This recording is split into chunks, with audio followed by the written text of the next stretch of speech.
Parlant de perfils i això, parlem d'Instagram perquè la nova actualització pot canviar la vida de moltes persones. Doncs sí, és una actualització molt interessant i és que trobem molts perfils diferents d'Instagram, de gastronomia, de moda, etc.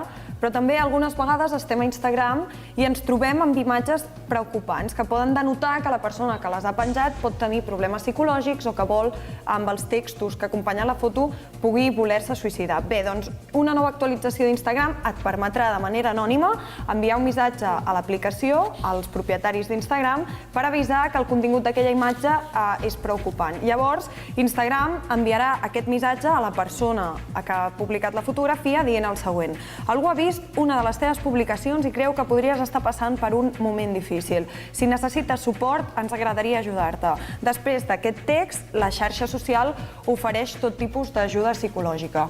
Molt bé, doncs ho trobo una molt bona iniciativa. Sí, està bé perquè si, per exemple, estàs trist o alguna cosa i necessites que algú t'animi, doncs... Sí, perquè hi ha molts casos que després, bueno, no passa molt, però que suïcida, després revises les xarxes socials i... Si ho haguéssim vist abans, no? Si ho haguéssim vist abans...